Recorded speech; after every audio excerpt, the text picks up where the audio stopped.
Ladies and gentlemen, it's Sunday morning. I made it. I woke up. I made it. I'm in here. What's up? Get in here. A lot of folks have made it to the church before I made it to the church today. The van went out and about. I know Phil was out there picking up some beautiful people to get us here to the church. Let's get it. Let's go. We're going to be watching the last part of Spitz, Dr. Warner Spitz, and see how much more spice we can get into here. We got a day of streams and maybe even a video release on another channel. So yeah, let's rock and roll.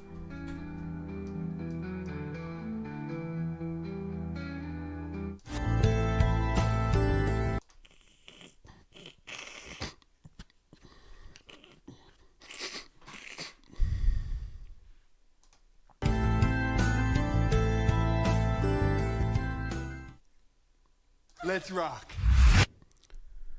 I made it in here, everybody. Thank y'all so much. Chili's was messaging me, making sure I was okay. I saw some people out there, some beautiful people sharing this thing out. I really appreciate it. Thank y'all so much. Pokebomb in here. Semi Sharp's in the house. Matilda's coming through this morning. Sheila, appreciate that share. Also, Sheila. Gambies, thank you. I think I shared yours out. Pammy this morning coming through. Joe Schmo in the house. Hell yeah. Nice. Tina's in here. We got a full crowd coming through for the church this morning. Hell, fuck yeah. I love to see it. Looking through here, seeing what I'm missing. I'm here. We doing it. We's got it. I made it. I'm in the house.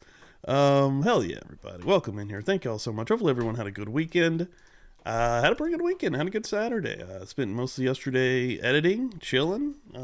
Like I mentioned on X, I got some spring cleaning started, which I'm going to try to keep doing every Saturday. I'm going to try to tackle something or do something, get a room cleaned up or a part of the house. And yeah, yesterday was the kitchen and the living room. So I'm going to keep trying to do that and stay motivated because it's a lot, you know.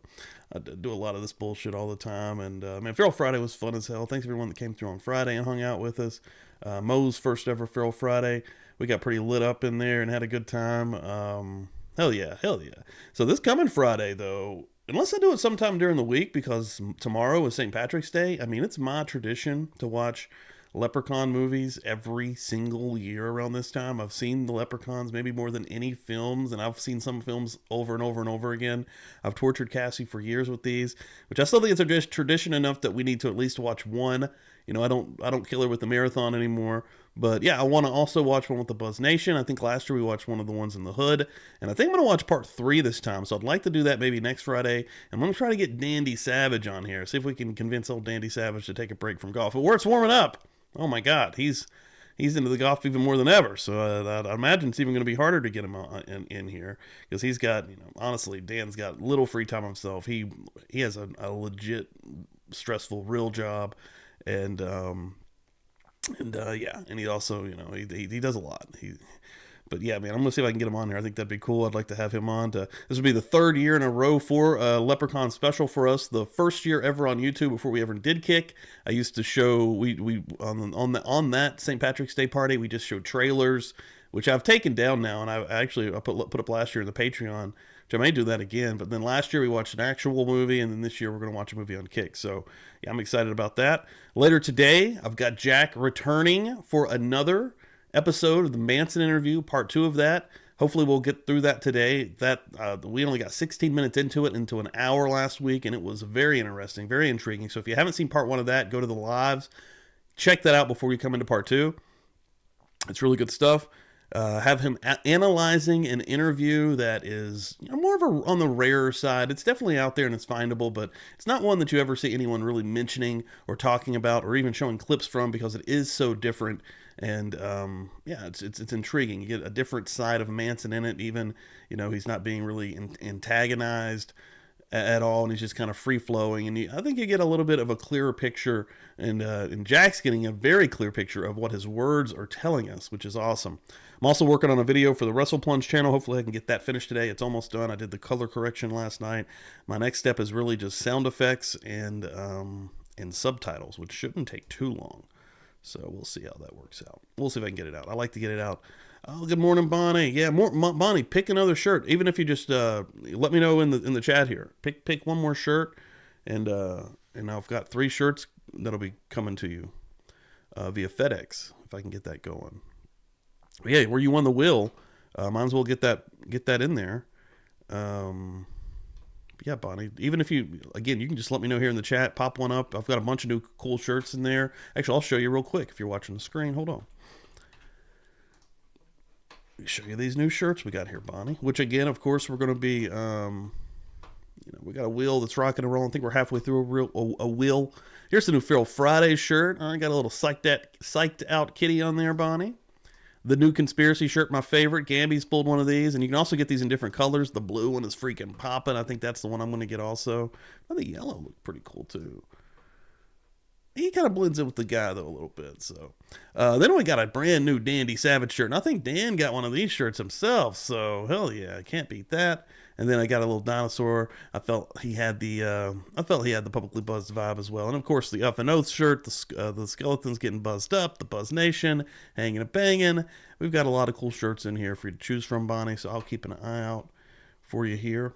But yeah, we're going in again, ladies and gentlemen, to the final part of Spitz. I'm sad. It's been very interesting. I started out really enjoying Spitz, and then I went, wow, this guy's bought and paid for. Whoa, Joe coming through. Maybe Steve is really a leprechaun, and he has a tiny room that makes him look normal size. Whoa, holy shit, he's giving away my secrets. The Halloween, was it not this year, but the year before I was leprechaun. Or a leprechaun. I wasn't the leprechaun because I had to take some crazy cool makeup. Gamby's, hell yeah, that's a cool shirt, am I right? Like, yeah, publiclybuzz.com. Get yours today or get on the wheel. This next wheel, I think we're already, hold on, let me just make sure I haven't, and we'll do another one for a shirt. I just want to see where I'm at on this one. Yeah, I don't think it would matter on this one. Yeah, hold on. 1, 2, 3, 4, 5. So we're 5 into a new wheel. If we do get it today, yeah, we'll do a shirt on that son of a bitch. We'll see what's up. Factual Lie getting in here. Hell yeah, Gambies. Yeah, I'm trying to get more colors in there because I was just doing black. So we're spicing it up a little bit. Let me see if the bells are working. Boom. That's how you start Murder Church up, baby. That's how you start it up. Love it. And dude, Pammy has the whole collection. Pammy is got a lot of publicly buzzed shirts, and I freaking love it. So, just looking through here. Oasis Cat popping through the door. Love to see it. Anybody that I might have missed, thank you so much for coming in. Wildside's in the house. Yes, yes, yes.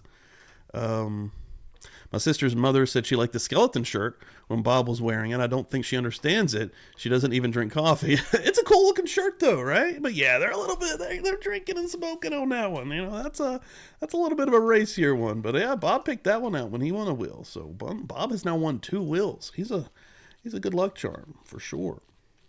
But yeah, Bonnie, I'll keep an eye out there. If anybody else sees Bonnie pick one of these or say something in the chat about one of those, let me know, and I will put that on the to go. Or otherwise, if you want to email me, Bonnie. But boom, Dave in the house, already getting that thing going. Shit, oh Lord, my God in heaven, I'll help you out here. Boom, boom, give you one of those guys right there. But yeah, Bonnie, you can put it right in the chat if you want to pick one.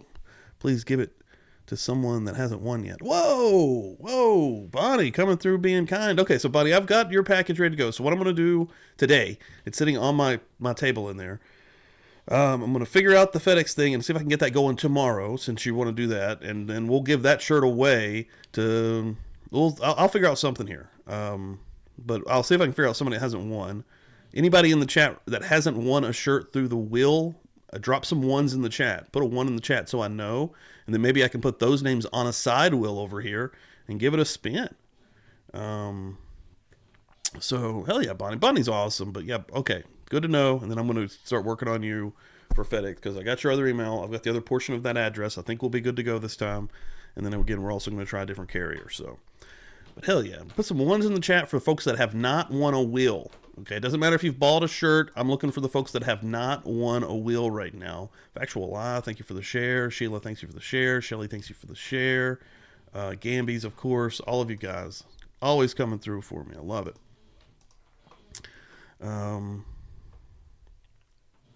Yeah, put a wheel in there. Put a 1 in there. Oh, no, just a 1, just like that right there. Give me a 1. There we go. Shelly, getting a 1 in there. Oasis Cat getting a 1 in there. So I'm going to look at these ones, and then, well, I think if I'm not mistaken, I think there's 2 that I have right now, and then your third would have been the one you just won. So yeah, I've got 2 ready to rock, unless I'm not thinking right, and there is 3 in this package. But I think that there's 2 in that package right now ready to go for you, and then you've just given this third one away, if I'm not mistaken. I can get very confused, though. Uh-oh, there we go. Okay, sweet. So yeah, I'm going to start filling up a wheel over here with some of these names. Let me pop that wheel up anyways here. Hold on. Wheel of Names. The Wheel of Names picker. See, let me get a Canbies in here. Let me get who else we got in here? Let me get an Oasis Cat in here. Oh shit, I'm already spinning. Hold on. Yeah, I'm spinning with one name. That ain't good. Lord. This thing's stupid. Oh my god. Oasis. Who else we got? Who else is jumping through here real quick? Shelly. Put Pokemon in here. Anybody else? Anybody else going to get on this thing right quick? Matilda. We're going to give away one right now thanks to Bonnie Bailey.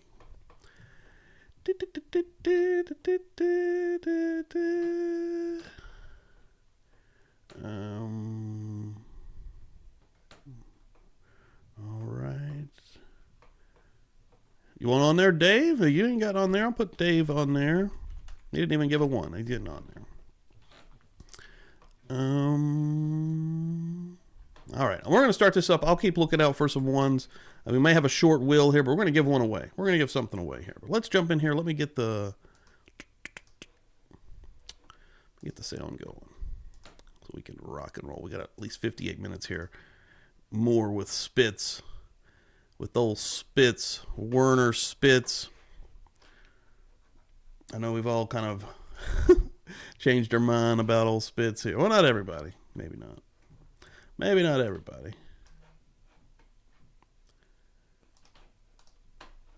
Oh, no, Kathy's going to come through here. Pumpkin on the wheel. Damn. So that's what I'm talking about. So we got Pumpkin on the new wheel that we're working on for a shirt. Not the one I'm about to spin for for Bonnie's shirt. But yeah, let me get, boom, Pumpkin on that thing for that. Thank you so much, Bonnie. Appreciate that. Give me the loop. Give me the loop. Right. That's what I'm talking about. Kathy's always coming through here. And then, am I missing any ones? Anybody else that has not won a wheel for a shirt? All right, so right now I have Gambies, Oasis, Pokemon, Matilda, and Dave All right, I'm going to bring this over here. Is that where we're at? Am I going to spin that thing? I'm going to give you another second for one more one on there. Okay, BG's won a shirt. Dude, Spitz has been so entertaining. Like the the spiciness, the fire in this one between him and Alan Jackson is just like, whoa, off the charts. Yo, Kathy, thank you so much. Yeah, you're running here right on time. I was late this morning. My Lord, I was late as hell. I'll tell you that right now. But hanging and banging.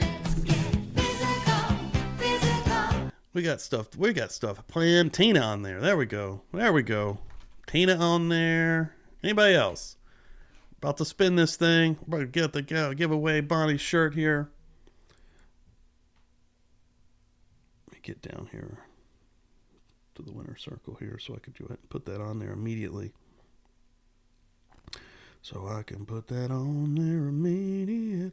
Boom. Somebody's about to take her spot right now. All right, we're doing it. I'm doing it. As soon as I click this, it's over. 3, 2, 1. Good luck. Who's going to get that son of a bitch, huh? They're going to get one of these wheel. Not even the physical wheel. Dave, oh shit. Dave didn't even put a 1 in there. I threw Dave in there and he won that son of a bitch. So Dave, give me some info. You won a shirt, dude. Bada bing, bada boom. I just need you to email me. I don't know if you're on the socials, on X or anything, but yeah, send the old email to publiclybuzzed@gmail.com and I will get you whichever one of these shirts you want, dude. I need a size. I need an address. And if you pick one of the ones with a color, I need a color. I think that's it. If I'm not crazy. Get in there, Dave. Dave's always in here representing. He loves some morning murder church on a Sunday. Hell yeah. There we go. I had to put him on there. I didn't even want on there. I was like, listen, I'm throwing you on the wheel. You're getting put on the wheel. That's what I'm talking about. Hell yeah. Well, let's get in here. Let's rock and roll. Get ourselves into a murder church mindset. There being no blood spatter below the elbows of Mr. Spector's jacket. Yippee-ki-yay, motherfucker. That's right. No blood spatter on the right side of his jacket. No tissue on his jacket. Then you had talked about his shirt didn't have blood spatter. The summary is unnecessary. I think Bonnie's the best. Yeah, I'm see if I can get these shirts to you, Bonnie. Well, I don't know if they'll land this week, but I'm going to get them out this week. Boom. Try to get them out tomorrow. All right. I'm going to look right now, actually. Ask him a question. Okay. And then you were I ain't that far. Dude, I've through sent shirts to Ireland and Australia, all over the globe. Oregon ain't that far the for us. various That's perfect, clothing actually. that was being worn by Mr. Spector as well as you had some. Can you continue doing that? You remember your place? I'm going to look up Yes, right I now for a believe local. I'm not sure that Thanks. I know where we stopped. Why don't we start with the shirt? The shirt that the Mr. shirt, Spector okay. was wearing. There's no evidence of burnt or unburnt particles of gunpowder on the shirt. Okay. There's no evidence of tissue on the shirt, and there's no evidence Found of blood one. spatter on the shirt. Just let me Goodness. stop you as you're going through Well, that list. This is the black shirt that Mr. Spector was wearing, is that correct? That's correct. And if somebody shoots a gun, just in general, setting aside the circumstances of this case, if for example, I was wearing a shirt and I was wearing a coat, could blood spatters go inside the sleeve and, Yes. and get on a shirt? If I Yes. have my shirt exposed, even though I have a coat on, could blood spatters get Well, on you the shirt? have, the middle is open. Okay, and so, And everything, I mean, we're talking about small flying objects, and whatever is covered will be protected, but whatever is not covered, like in here, that's not covered. That goes right in here. Okay, And and so- whatever is exposed in the middle is available for being hit. okay, continue on. The pants show no evidence of gunpowder residue, no tissue on the pants, and no blood spatter on the pants. There's no evidence of blood spatter on the shoes. There's no evidence of gunshot residue Nose is messing with you. Weather in the change. ears and nostrils. I'm not aware that Thanks for always that being in here, being was awesome. tested for, but if it wasn't tested for, it probably get those should have ones been to you, tested Bob. for, but it wasn't, or I think it wasn't, but there's no evidence that anybody brought forth that there was evidence of gunpowder residue about the ears. On the ears, you would have seen it. Now, you're talking about when Mr. Spector went and got this examination done by some Right. nurse? Right, Okay, were they- by a sane nurse. Okay, a sane nurse, a sexual assault nurse examiner? Yes, You know, can you- examined him and took specimens. Those sane nurses, if they're the same as what we have in Michigan, they would give him a total external physical. Okay, and they would look for material like in his hair, on his face, things like that? They'd look for anything that doesn't belong there. Okay, very good. They trace evidence, essentially? Yes, that's the same. We lecture to sane nurses, so I know what they know. Okay, very good. Go ahead. There was... Jesus Christ, dude. Every week, this motherfucker scares the shit out of me. My God, bro. Good Lord. Just staring into the depths of his fucking soul right now. He's like, do you know how much I'm fucking paying you to sit up here and lie for me? Huh? How much? A lot. $5,000 a fucking day. My God, dude. Phil. Turn it down a notch. Turn it down one notch. I dare you. No evidence of blood in the hair. And there was only a single specific particle of gunpowder residue on one of Mr. Spector's hands. Okay. Was that significant, Dr. Spitz? It was significant in that a single He does have a crazy tie, dude. particle His tie looks like a 90s carpet in like a bank or an office. in and of Fancy. itself is of no other significance than suggesting that this was Jeez. contamination. Okay. That's a short I Okay, need to make continue next on. is just feel staring, stilling your soul.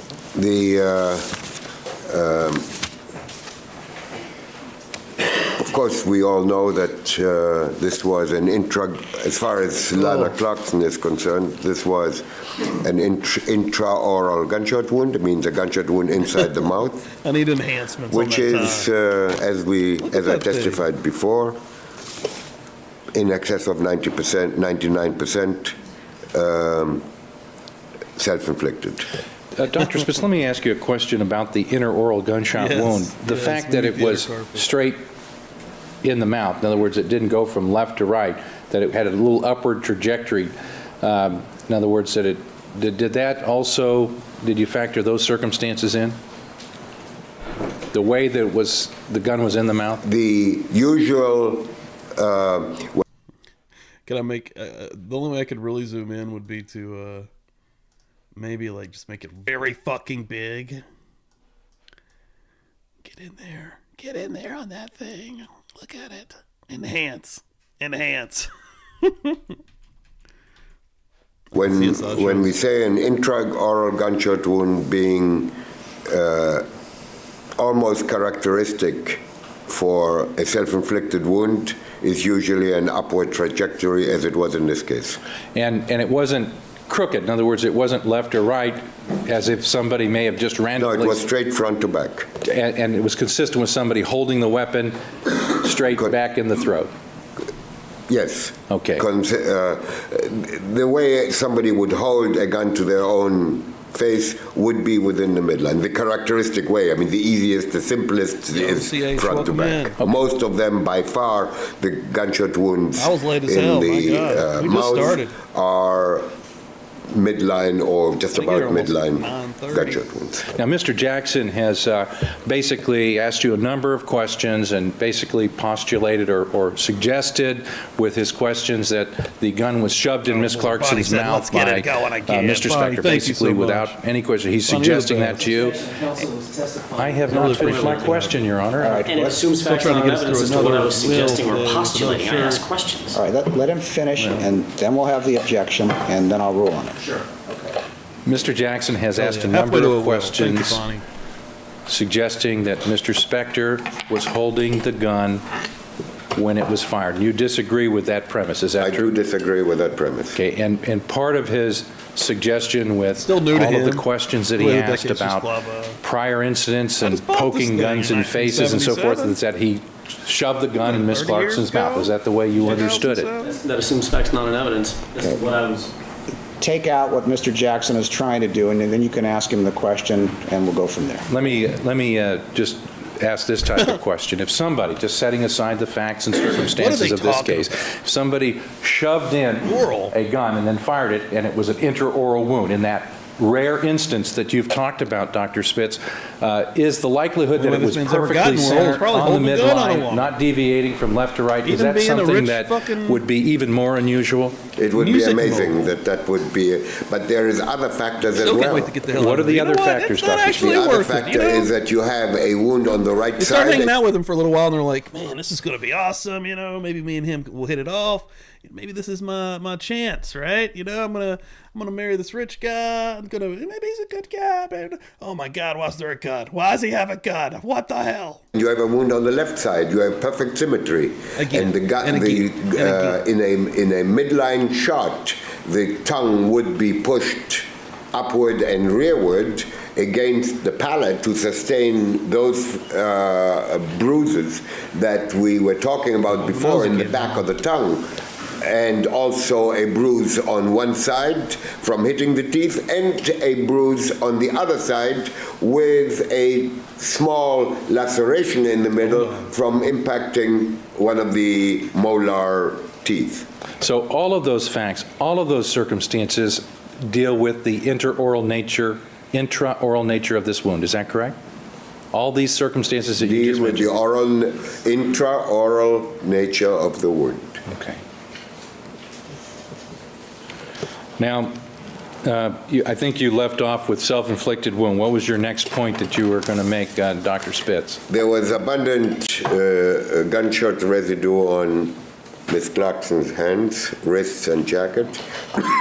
Excuse me. There was tissue on This the has left to cuff be buttons. like, I don't know if there would even be something possible to figure out because no one's probably going to give away exactly what they've made on these things. But I bet this is like one of the highest grossing trials for witnesses of someone like of a defendant. Honestly, like I'd had just knowing what one man is making, what Spitz making here. He's well over 50 grand at this point. Holy shit, dude! And that's not counting the rest of them. I can't imagine the money Phil Spector was put. Dude, the lawyer team that he's got here, he's got world-class lawyers lined up right beside him, and he had to do this twice. My God. There was tissue on the shoulders Okay. of the Probably jacket. put enough money out for an entire third world country that sees in like an entire 5-year period, I would imagine.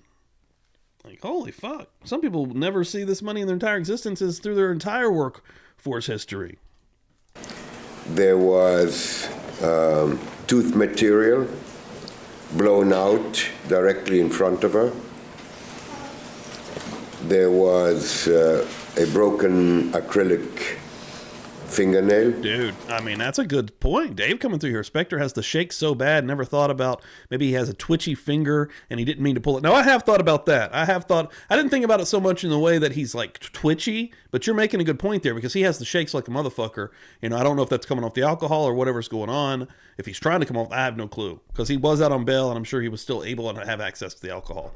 But I have thought about that as well. Like I think I said that even when I was last week or at one point when I was talking about it. But you know, whether he meant to do it or not, you know, like I could totally see it being an accident. Him doing his whole fucking routine. You're not going anywhere. It's got the gun in her face, maybe even in her mouth, and it accidentally goes off. And accidentally, I mean, he's drunk as piss and he's fiddling around the fucking trigger. And you know how easy it is for something like that to happen. But I've totally thought about that, Dave. Let me stop you for a moment on that point that you just made. Mr. Jackson asked you about Well, whether or put not it guns was in people's faces, theoretically right? Like, possible that the especially when they're acrylic could have been hammered. broken during a struggle or a fight, and you said that that's always possible, something to that effect, correct? Yes. Theoretically possible. When you do an autopsy and when you investigate a death, do you look at welcome in. whether or not there's any actual evidence of a struggle, such as tissue, blood under fingernails, things of that nature? But he is so shaky. I mean, that's a good I point. looked for that. I looked for that in this case. There is, in my view, no support that That's a there good point, was too.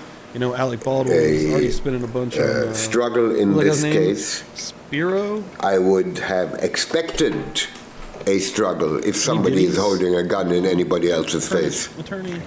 I would have expected a violent struggle under those circumstances because the person is fighting for their life. I've seen that many times. So, See if I can help my nose out. no, with, there was no such evidence in this Ow. case. Okay, so after the Pick up the acrylic wrong nail wire. point, now this nail, by the way, does it just break off or does it shatter? No, it breaks off. It's not a big thing. It breaks off or it shatters. It So could we don't shatter know. either way. I don't necessarily know how a small sliver would break again. I'm sure that it happens, but I really cannot say that I have too much experience in acrylic fingernails. Okay. But it may break into little pieces as It's definitely one of those like abstract paintings that some fancy people would go to the art museum and stare at for long periods of time and tell you what they think about it or what they see inside of it or what it's truly supposed to mean. I think the artist here was trying to say, this is a piece of art that is actually about what plug in whatever. It may break into little pieces. Okay. Go ahead. Let me say this, if I may, that what I know of acrylic fingernails is that they are fragile merely by their thickness. They are quite thin. They're painted on, aren't they? They're painted on. So if you ask me, do they shatter? Yes, they probably would shatter just because, logic dictates, it's not my knowledge, it's logic dictates that they would shatter because they're so thin. Okay. And you've got experience in looking at these items before, is that correct? I'm sorry? You've got experience in seeing nails and artificial nails and things like that? I have seen damaged fingernails. I've seen damaged real native fingernails. I've seen bruises. I've even seen superficial lacerations as a result of recoil. Okay, very good. Continue with your list, please. Excuse me. Are those going to be like super thick? Or just sort of like an extra level, like a souped up reading There was no glass? evidence of outside bruising of the lips.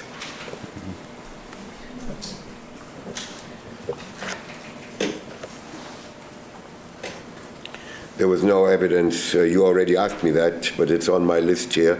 There was no evidence of foreign DNA under fingernails. Okay.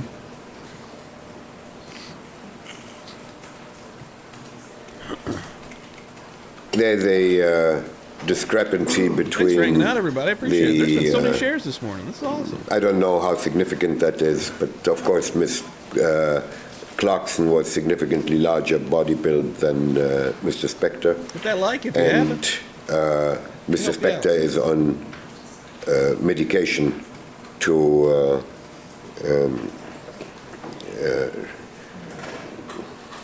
for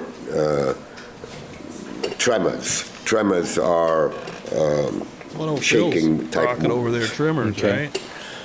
Does that generally cover the points that you wanted to bring up? I think so. Okay, I want to ask you some follow-up questions regarding some of those points, not all of them, of course, but when you talk about the tissue on the jackets, you're talking about the tissue that you looked at on the shoulders of the jackets for one, is that correct? That's correct. And was it your understanding that Dr. DeMaio directed that this tissue be collected from areas that weren't blood-stained? Yes. Okay, and was the reason for that, what was the reason for that, to avoid the blood-stained areas in collecting the tissue as far Well, as you... so there wouldn't be a contamination of an area which is taken for examination. Okay, in other words, you could look at So just you the wouldn't tissue. get blood on top of tissue. Okay, in other words, that would complicate looking at the tissue if there was Get blood Alan mixed back in up. with it. Yes, absolutely. Okay, so These that guys was agree on everything. important. Then one of the sleeves, the same thing was done. Tissue was Same looked thing. at. Okay, and what does the tissue really tell you? You know, in other words, why does finding tissue on the shoulders and the other parts of the jacket make a difference to you? In other words, how does that factor in? Well, this just is a manifestation of a gunshot wound into an area where there is See an ant tissue on the destruction. top? Okay, in other words, the intraoral wound, tissue gets Let ejected. me see if I can, hold on. Let me see if I can get in there a little bit. All I can do is really make the screen bigger. It's not really truly zooming in, but hold on. See if we can get a better look at it anyways. Hold on. Let me get this shit off the screen. These shadows off. All right, so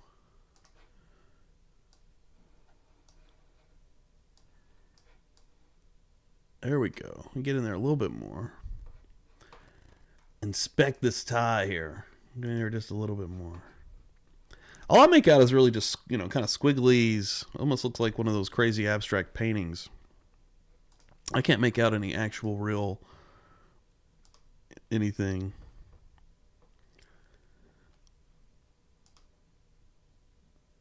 Yeah, okay. Gamby's found the tie. Holy shit. That's some next level sleuthing. Wow. An ant head. Well, also, man, it's like, you know how you look at something and you stare at something for so long, especially like, you know, ceilings with like squigglies. Like I have one here. You can like make something, even clouds and shit, right? You can make like your brain's wanting to like make something, bring a face out of the insanity. It, you know, he went on. It feels like one of those like bank rugs, like a nice office rug. Let me get everything back here. Boom, boom. Did? Yes. And it's on her? Yes. And how much was on Mr. Spector's jacket that he was wearing? Nostrils. None that I know of. How much was on his shirt? None that I know of. How about his pants? Nowhere. Would you expect it to be there if he was in proximity to Mrs. Clarkson when the shot was fired? Now, why wouldn't it be there if it's on her? So there isn't any. So it's not the absence of evidence because it's on her. Yes. And it's not on him. That's correct. So that, all of that makes a difference, I take it. That's correct. The anticipation would be if he were Yeah, we need to the one shrink involved, Dan and send him that in it for a would be closer there. look. In other words, if he was involved holding the gun, firing the trigger. That's correct. Would the same be true with reference to blood spatter on his sleeve?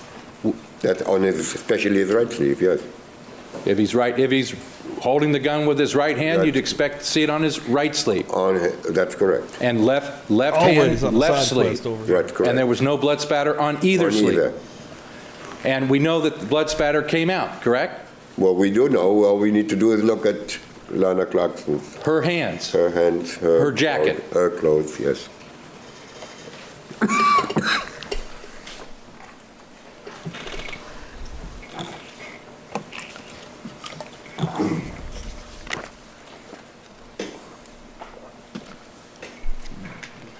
I want to move on to some other areas briefly, Dr. Spitz, and one of the things that Mr. Jackson talked a little bit about was the fact that you charge for this case, but you mentioned that you do what's sensitive called pro topic. bono Be work. careful, Just Lord. in case somebody doesn't understand what pro bono means, can you tell the I jury mean, what, I in don't send a bill out, other words, you work for free? yes. Which is Now, not you've what he's done doing that, now. and you do that, is that correct? Sometimes I send a bill out for expenses, sometimes I don't even do that. Okay, and why do you do pro bono work? Well, because I think that in a criminal case, everybody's entitled to the best type of defense. Okay. So I volunteer my services. Okay. You've worked for innocence projects around the country? I've done that too. This is irrelevant. Same. Do your opinions have anything to do with whether you're working for free or whether you're being paid? In other words, do your opinions change depending on those two circumstances? No. You've worked in this field for over 50 years, is that correct? That's correct. Okay, and when you give an opinion or you look at an issue relating to forensic pathology, ain't do doing you it for take free into for Phil. consideration what you've learned during those If he does do 50-plus it years? for free, Well, yes, for people I that do. couldn't afford Okay. I take his it that services, that's pretty cool. I mean, you've learned more as you moved along and advanced along in your years. Is that true? Well, Just you being know- completely honest, the way I've seen him react and act to some of the questioning, and just it's been goofy. It's been pretty obvious what's happened here. That's He correct. doesn't have a good You- fucking poker face, that's for sure. It is Many unfortunate tantrums. that, and I don't mean to imply that that happened in this case, but it is a fact, I think, that people do a job, they don't get trained, they make the same mistake on case 1000 as they do on case I Excuse agree. me. The objection is sustained. The answer is stricken. The jury is admonished.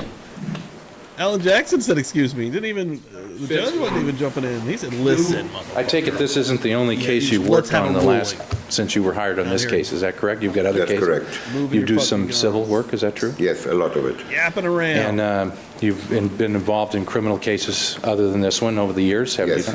And do you charge the same thing for all these Yes. cases when you do charge? Yes, Okay, and you've been hired by governmental agencies before, haven't you?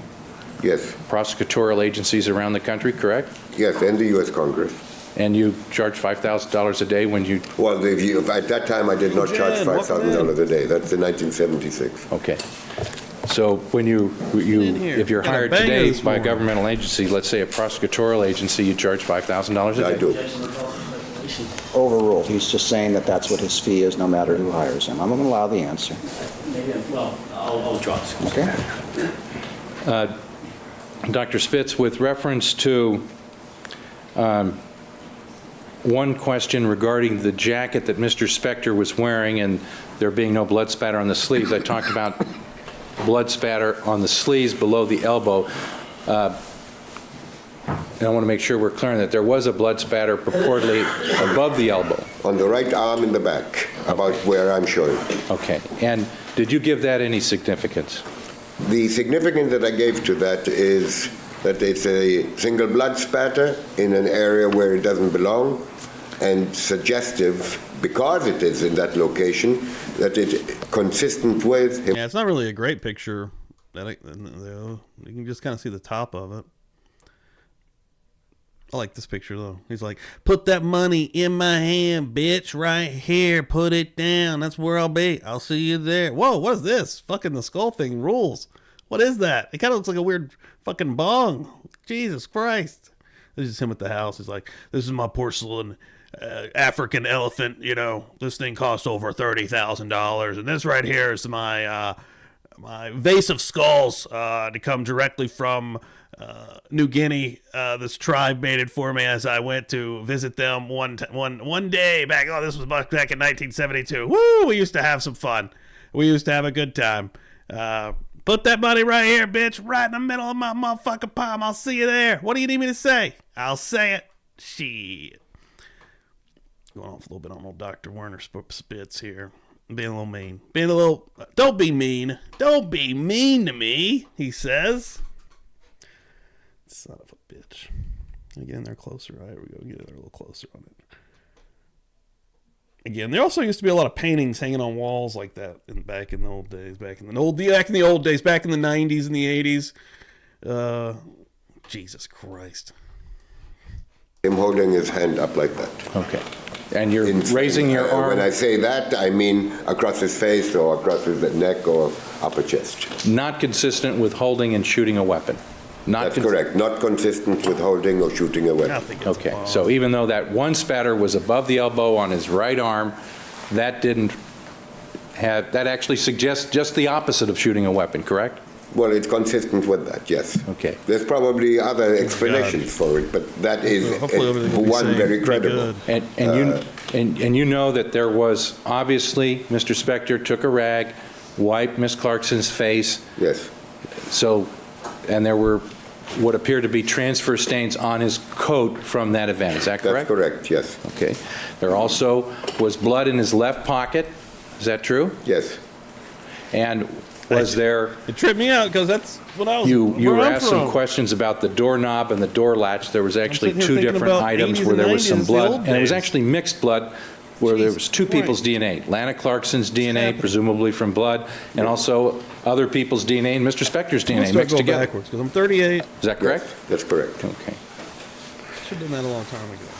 Now, I'm not hitting when you look at a case like this and you have all these facts that don't deal with physical evidence, they're either statements or they're what somebody said to somebody else, either directly or indirectly, you take that information in, I take it. Is that correct? Yes. Okay.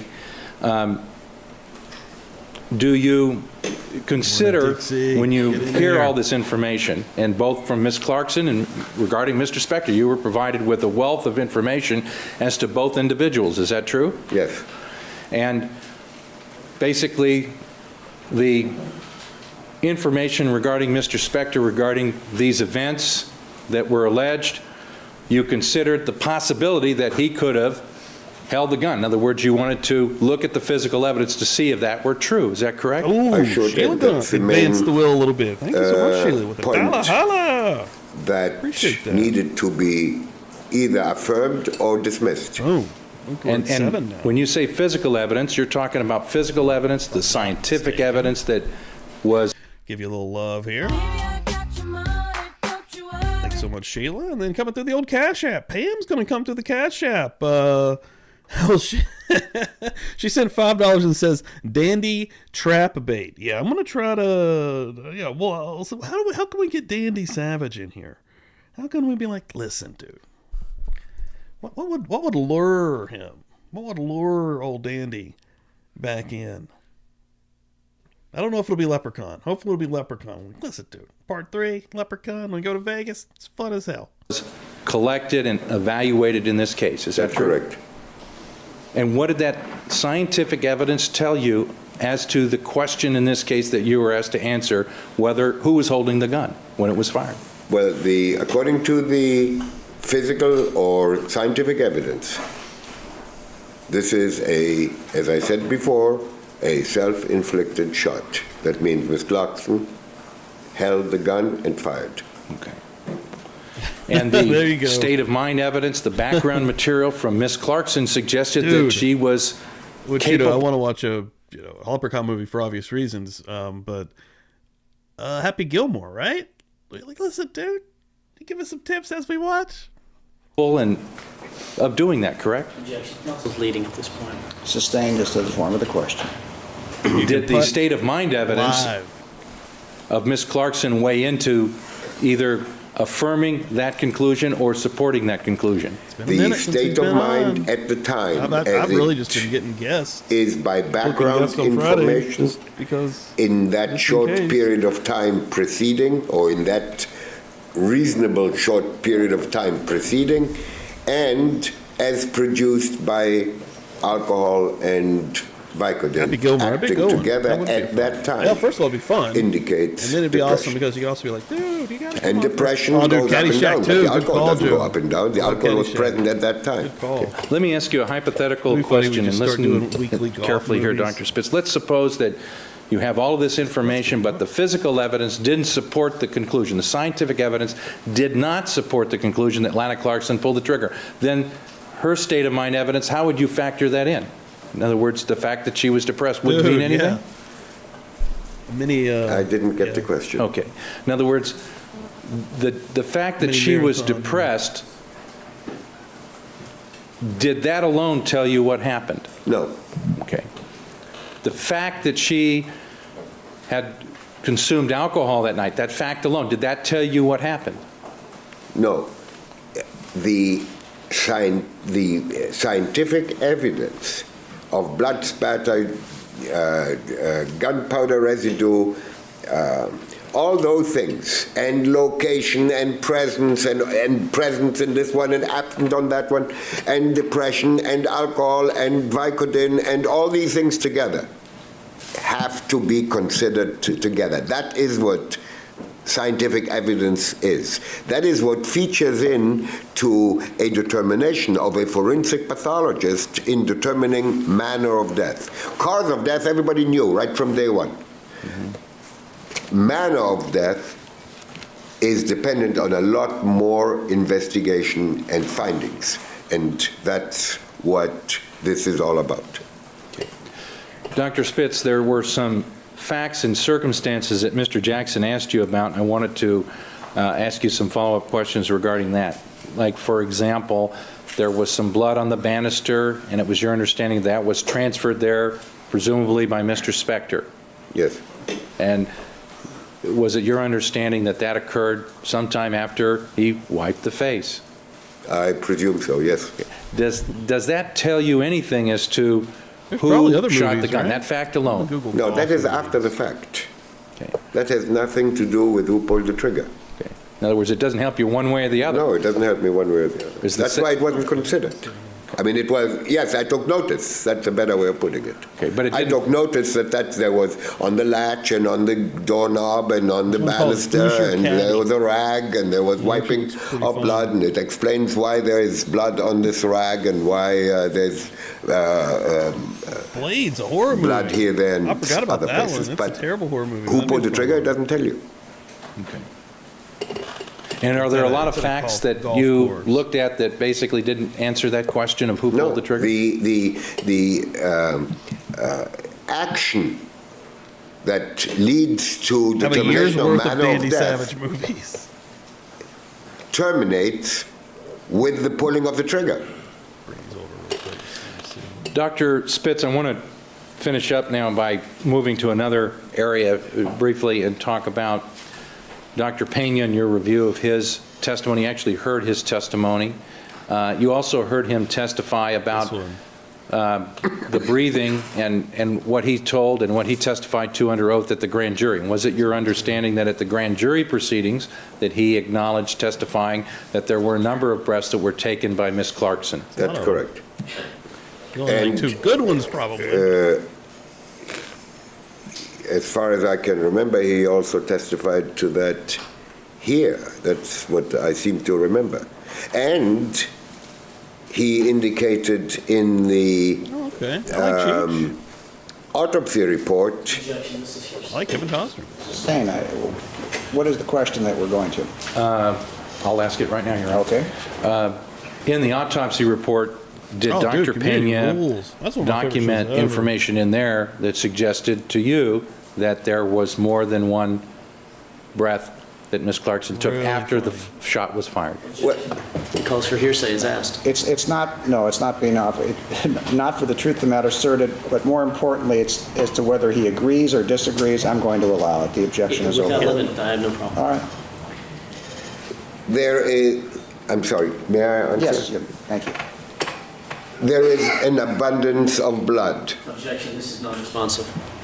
Well, I can't tell if it's going to be or it's not going to be. I'm going to allow him if Alan necessary. Jackson I'll can tell strike the the answer. future. I'm not Go sure ahead. if you realize Answer in your own that. way. Judge There is Dahart, an abundance of blood very clairvoyant. in both lungs, described in the Dude, that autopsy is an report odd theory. as Dude, Cheech went straight as hell, right? Like, he left the entire stoner vibe. Like, Chong never left that vibe. He always did stoner stuff.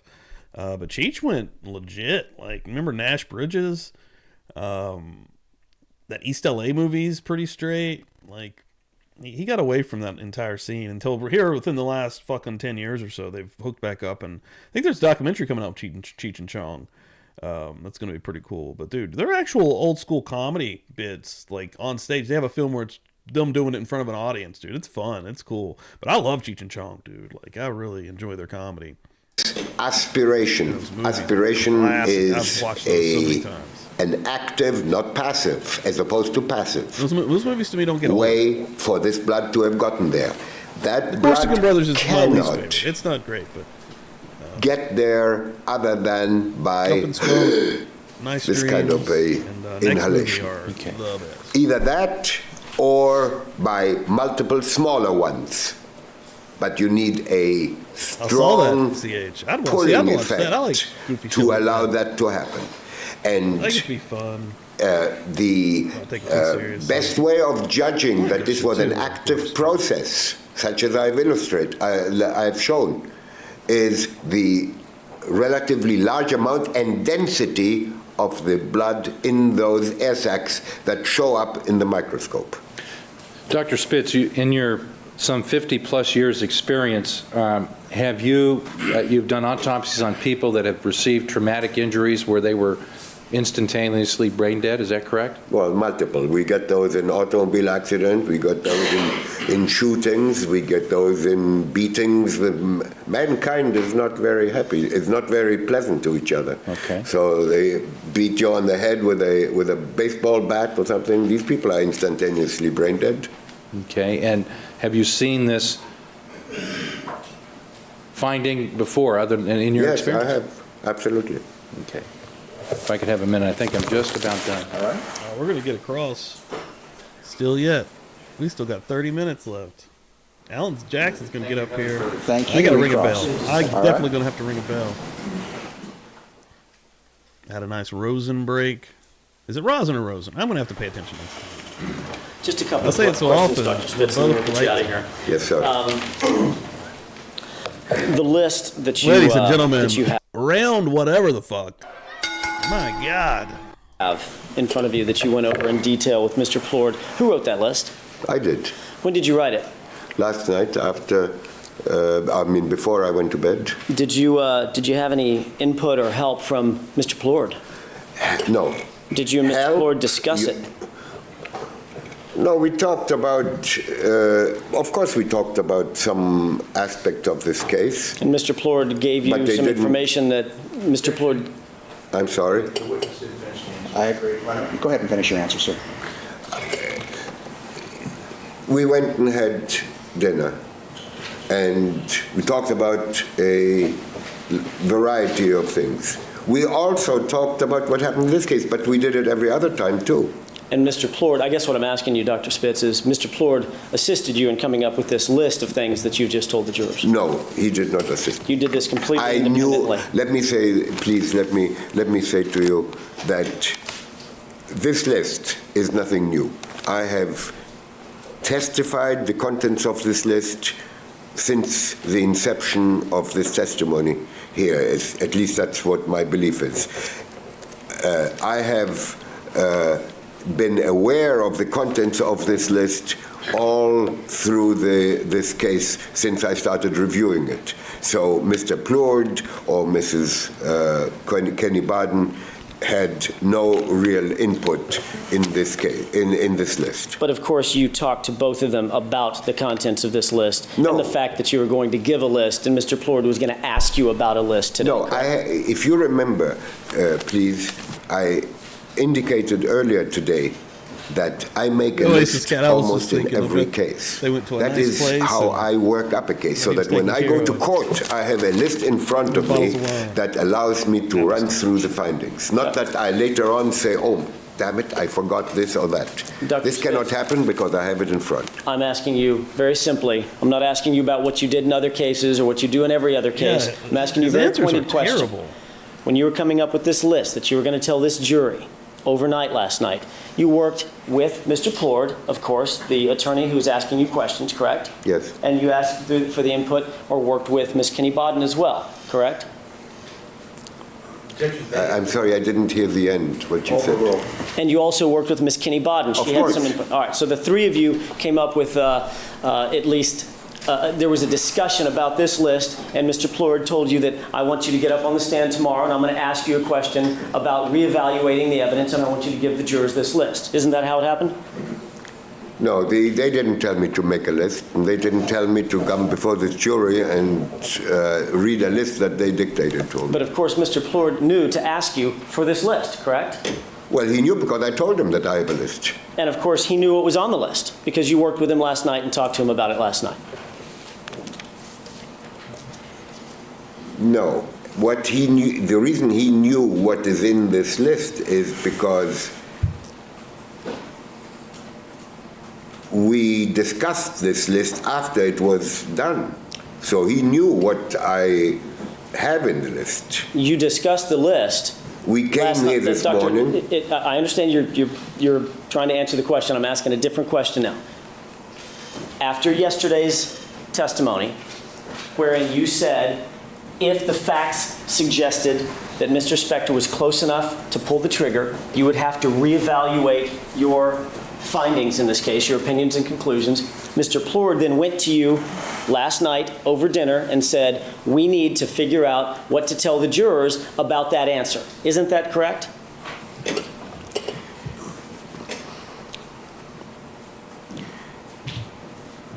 No, the way this was left last night is that there was a question that remained unanswered, or at least not answered adequately. You asked a question, and I gave you half an answer. And this is my answer. And of course, you indicated that this list represents, and I'll ask you a couple of quick Video. questions about the list in just a Hold on. second, but I want Starting to to get cold. follow up on something you just said a second ago. You indicated that this list is nothing new. No, it correct? isn't. That this is something that you've been thinking about and dealing with from the inception of this case, since you've been analyzing this That's case. correct. So when Mr. Plord said this is a reevaluation and you reevaluated the circumstances of that case, that's actually not correct, because I this is didn't just a regurgit. Can I finish? Sure. This is just a regurgitation of what you've already testified to, correct? Not what I already testified to, but this is a regurgitation of what I knew before I even put pen to paper. So in fact, when you said that you were going to reevaluate the case based on the facts that I asked you yesterday, that being if Mr. Spector was close enough to pull the trigger, would that change your opinion? You actually didn't reevaluate anything. You just put down on a list things that you had already decided upon, correct? So, yes, correct, because the content of this list, if you think back the early stages of my testimony, that from when I took this stand initially, you will find that everything, or by far most at least, of everything that is in this list was already stated. All right, let's talk about that.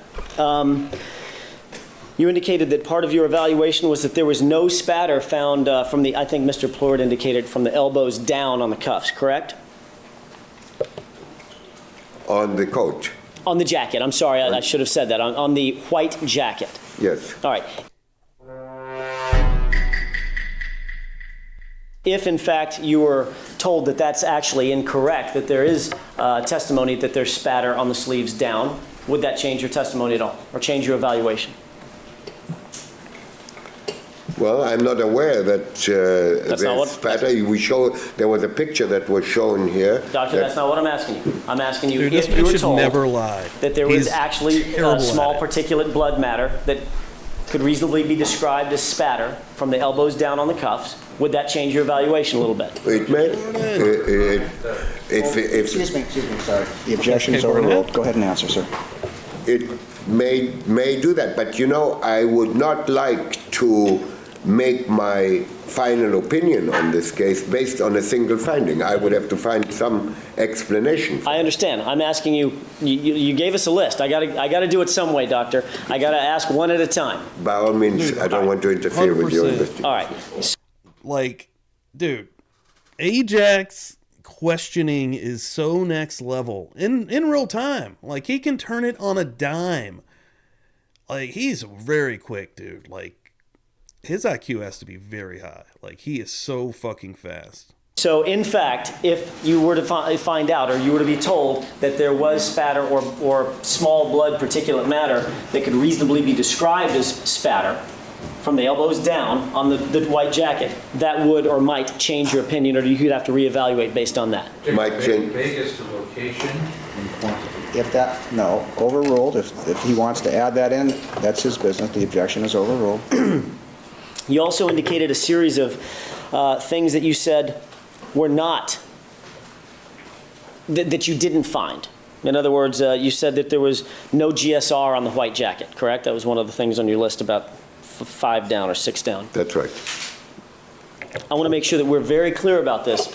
You're aware that that white jacket was never analyzed for GSR, correct? Well, that means that there is no evidence that there was. That's not what I'm asking. Okay, you're answering my question with a different answer. I'm asking, are you aware that that white jacket was never analyzed for GSR? Yes, I'm actually aware of it. Okay, are you aware that the sticky discs, so let me withdraw that with the court's permission and follow up on that. I want to make sure that the jurors are very clear and you're very clear about this. You're not saying that there was no GSR on the jacket. That has never been shown, correct? Let me put it better, because it was, if I said there was no evidence of GSR, it was not a good way to answer. There was no evidence of GSR on the jacket. All right. Are you aware that there was a sticky disc that actually was taken from the sleeves of the jacket? I think there was. Are you aware that Lynn Harold, a PhD criminalist in this case, over at the crime lab, actually looked at that sticky disc under a microscope?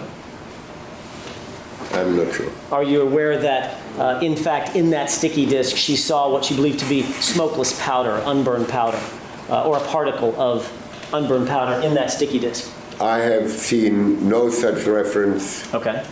anywhere. That's fair enough. Are you aware that she also saw red material that she thought may very well be blood in that sticky disc as well? No, I'm not aware of that, and I have not seen anything Okay. related to that in the Imagine multiple if like records there's something that that I he shouldn't Assume be for seeing. he just purposes of my closes his question eyes, that that's true, that there was a I sticky see disc taken nothing. from the cuffs of the white jacket, and that doesn't line unburned up or with, smokeless powder Bill Spector's was seen, narrative and over here. red material that could reasonably be described as blood, or what My a eyes are shut. histologist, I can't someone see with a it. PhD, Technically, I'm not lying. in that area or that field believe may have been blood. Would that change your opinion at all?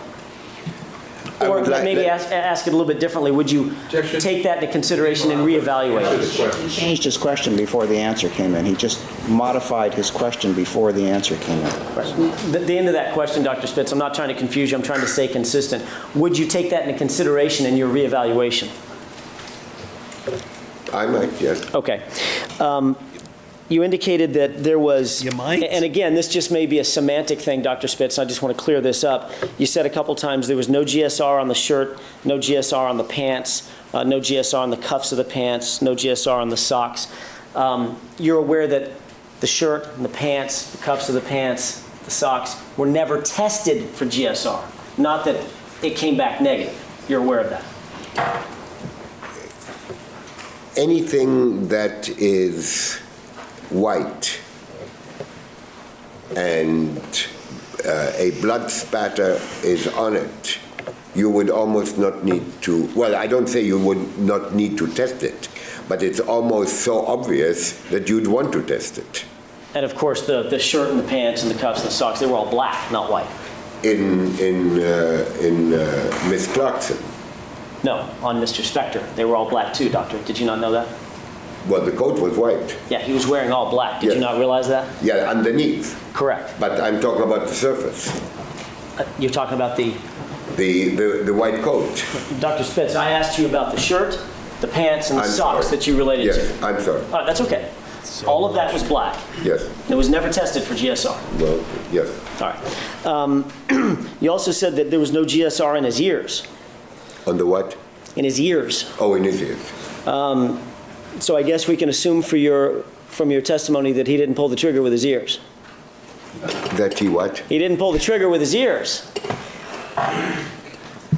No, that's not what I meant. What did you mean by that? When What? a gun is fired, there is gunpowder, flecks of gunpowder in the area.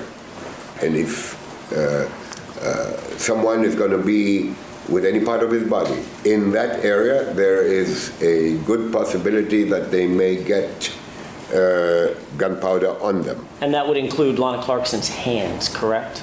That it would include anything that is in the area. And that would include, once again, Lana Clarkson's hands. It would include her hands, it would include Mr. Spector's hands, it would include my hands if I went there. And in fact, you indicated on cross-examination a little bit earlier that it is your opinion, based on all of the circumstances and facts that you know about this case, that Mr. Spector wiped his hands.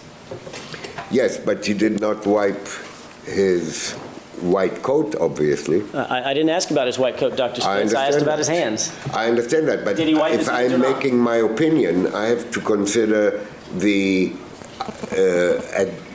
area as a whole, not just the hands. Dr. Spitz, you're I realize. answering a question I didn't ask. I'm simply asking you a very pointed question. Is it your opinion, I think you testified a little bit earlier on cross-examination, that there's evidence that Mr. Spector wiped his Oh shit. Here we go again. hands off? Yes, that's correct. Overruled. And that, in fact, would remove GSR. There's some debate about that.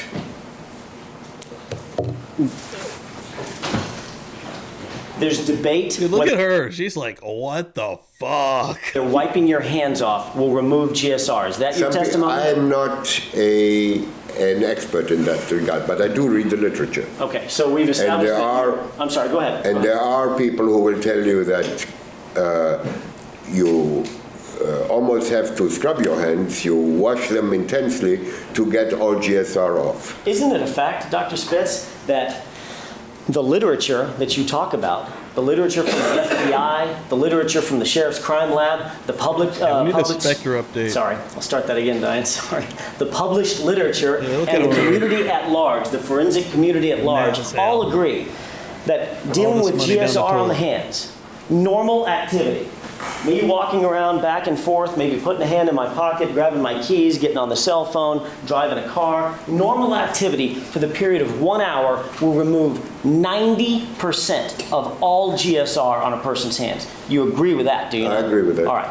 You also agree that wiping the hands off can remove GSR. You are talking about removing it completely. I'm just asking, can it remove GSR, Doc? Well, buying it the can shit? probably remove some GSR. Of sure. course it can. And of course, if you add to that, wetting the hands and wiping them would remove even more GSR, wouldn't it? You know, we are splitting hairs. I'm not splitting anything. I'm asking you a question, Doctor. Would wetting the hands and wiping them off remove even more GSR? I don't know that I can answer that. Okay. Yes, theoretically, yes, it could. Thank you. And you talked about, Mr. Plord asked you a couple of They're not even questions hard about the questions. tissue on Miss Clarkson's jacket. And just so we're clear about this, the tissue that you're talking about, there was a sample that the defense forensic folks took from the right shoulder and the left shoulder. And then the left buttons were analyzed, and that's where the tissue is that you're talking about, correct? Yes. Okay. Not on her slip dress, on the slip dress that she was wearing. No, I'm talking about the shoulders and the left buttons. Shoulders of the jacket. Shoulders of the jacket and the left- buttons of the shirt, Of the left sleeve left sleeve of of Lana Clarkson. what garment? The outer garment. The jacket? The buttons, these buttons. On the jacket. Yes. Thank you.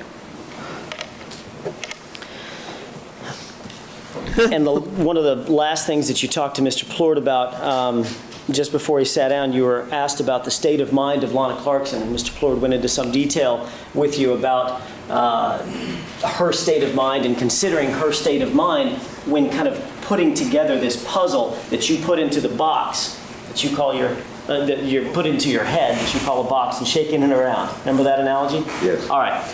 Taking the totality of the circumstances into account, you would certainly need to take into account Mr. Spector's state of mind as well, to a certain degree. Yes?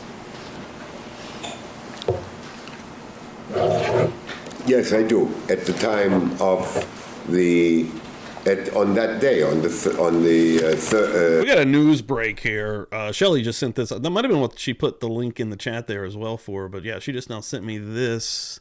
I'm going to watch it. It's only 2 minutes. I'm going to... hold on. John Benet Ramsey's brother sues Dr. Warner Spitz. Hold on. John Benet murder case was a murder mystery that really captivated the entire country. Yes, and recently a documentary, a local medical examiner suggested that the killer may have 6 years been ago. the older brother of John Benet. And after that documentary aired, Burke Ramsey filed a lawsuit. And now Nick Monticelli joins us now live with more on the lawsuit that's going to be playing out right here in a courtroom in Detroit. Rhonda, good morning to you. That lawsuit is a defamation lawsuit. They're suing for $150 million, and it's going to be in a Wayne County court this morning for what's called a review hearing for the judge to take a look at it and see if it's Trying to take some of this money that Phil gave him. $150 million. Good God. worthy of a trial.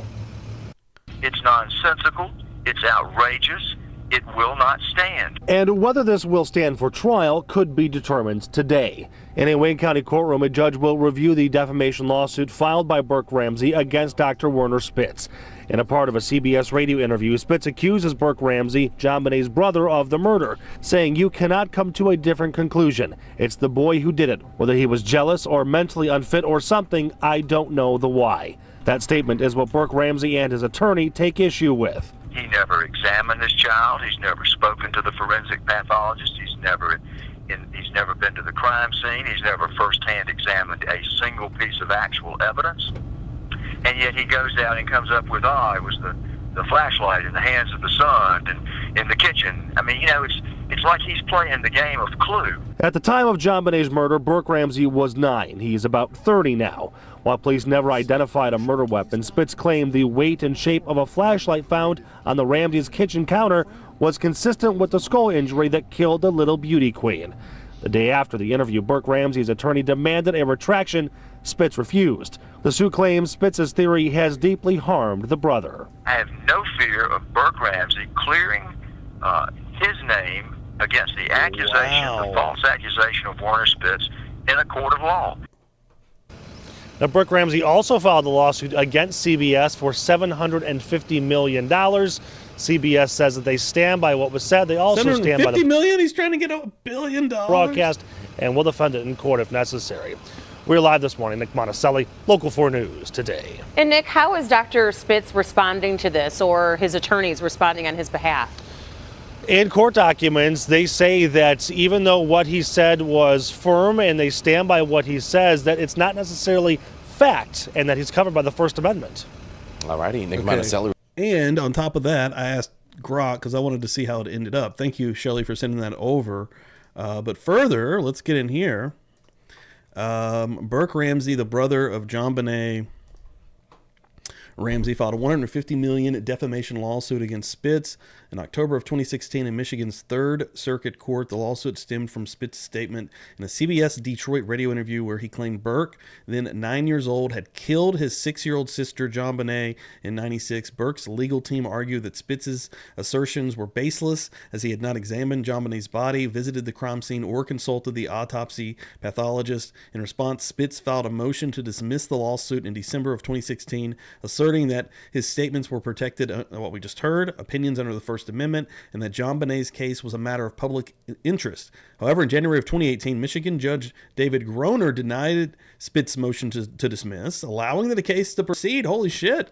This ruling was significant as it rejected the argument that Spitz's claims were merely opinion and indicated that Burke, as a private citizen rather than a public figure, had a stronger bias to pursue defamation. Ultimately, the lawsuit did not go to trial, while specific details of the resolution are not made fully public. So Spitz gave this man some money.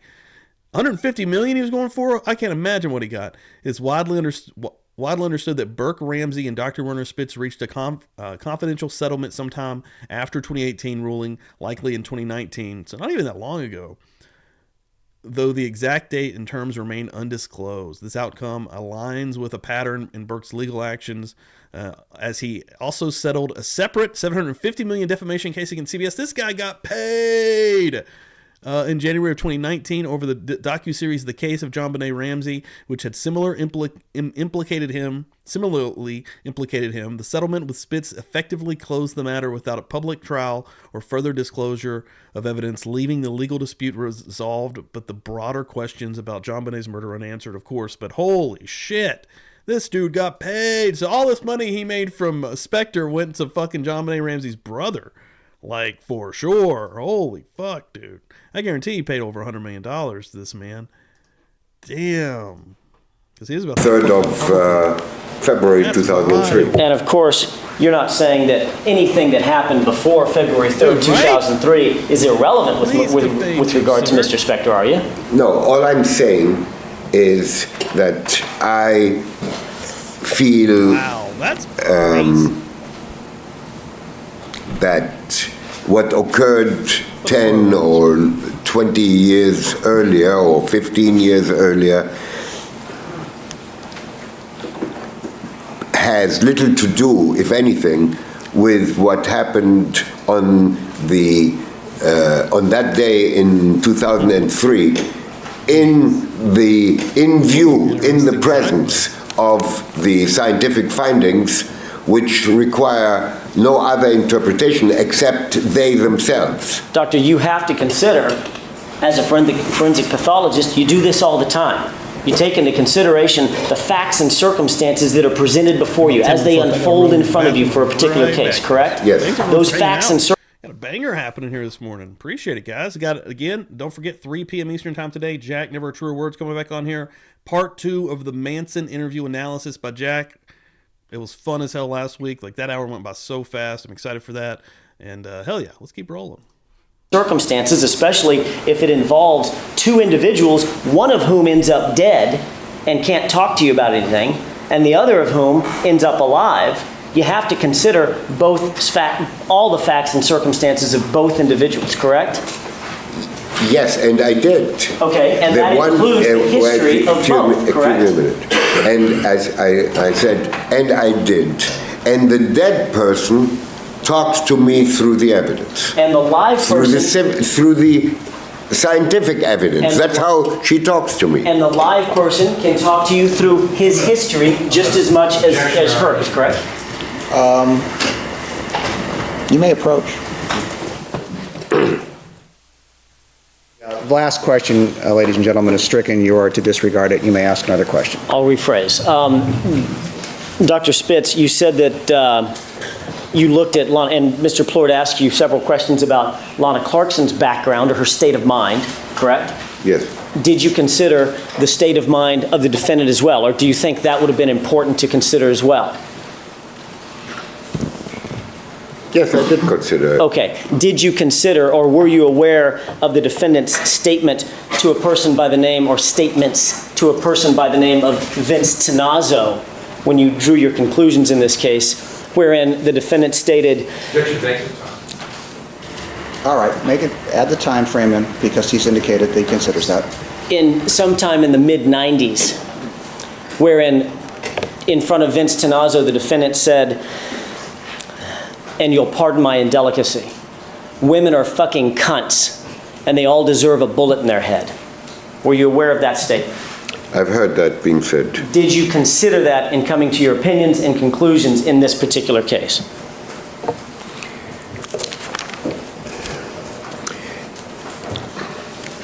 Let me put it this way, if I may.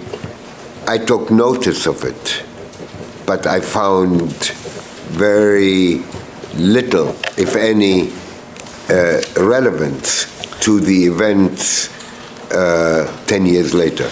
Dr. Spitz, one final question. Lana Clarkson died of a bullet in her head, didn't she? Yes. Thank you. Thank you. Redirect. Just briefly here.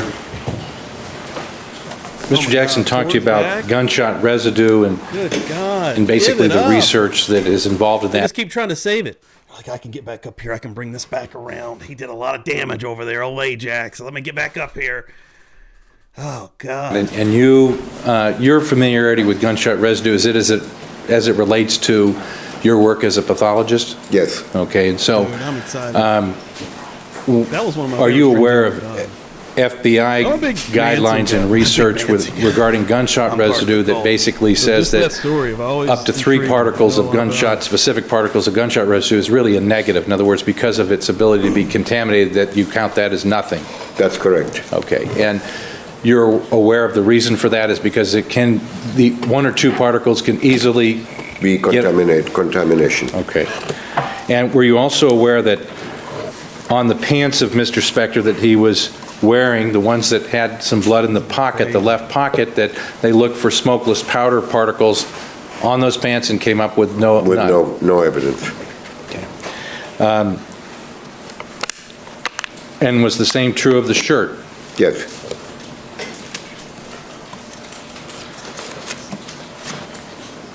With reference to this SANE examination, did they find, or do you know if they took any samples from his hair to determine whether there were smokeless particles in his hair? I'm not aware that they took samples from his hair, but there's no blood described in his hair. Okay. Were you aware that the SANE nurse took an alternative light source to look for blood and other materials on his hair and on his body and came up with no findings? As far as I know, that was done, and it came up negative. Okay. Are you also aware that on Miss Clarkson's shoe is a fingerprint, a latent fingerprint on the bottom of her shoe where she would typically walk that does Can you not turn my belong to volume her up a and little does bit? not belong to Mr. Spector? How about that? Yes, I don't know who that belongs to. I'm aware that there is a fingerprint. That's never been explained, has it? No. Now, you were asked some questions about seeing what might possibly be blood under a microscope and some findings allegedly by Dr. Lynn Harold, who has a PhD. And I want to ask you some follow-up questions Sound on good that, right now? Dr. Spitz. In your work as a forensic pathologist, can you tell the jury what experience you have in looking under a microscope at tissue, blood, things of that nature? If you can just give us a general background as to how that plays into your work as a pathologist. Well, I take tissue from each and every autopsy that I do, and by the end of the autopsy, I have a vial, a bottle, a jar, I should say, full of different This dude has been around. samples from each and every organ of the body as it is relevant to the whatever abnormalities I found. And then I take smaller samples from other organs just to be sure that I have a look at the entire body in the microscope. And so at the end of the autopsy, when I've done the naked eye examination, I do the microscopy, and only then is the case finalized. So I do microscopy on almost every case. How long have you been doing that? 54 years. Okay, and you learned about that in medical school, I take it? Dude, I did You learned look how to do CH. that in I know medical that school? about the JFK Well, I stuff. learned which that is more really during amazing. residency, Okay, and have you seen blood under the microscope before? many times. Can you, when you look at tissue and try to identify blood, what magnification do you need to have to do that? Well, you need to, a red blood cell is 5 micron. A micron is, I think it's a thousandth of a millimeter. I think it is. It's tiny. I mean, I don't know. It's the smallest thing in a red cell. If you look at tissue, that's about the smallest type of cell, the single cell. Okay, when you look under You don't see it with the naked eye, so you need to have a microscope to see it. I busting would in the say door. that you I need see a ya. magnification of at least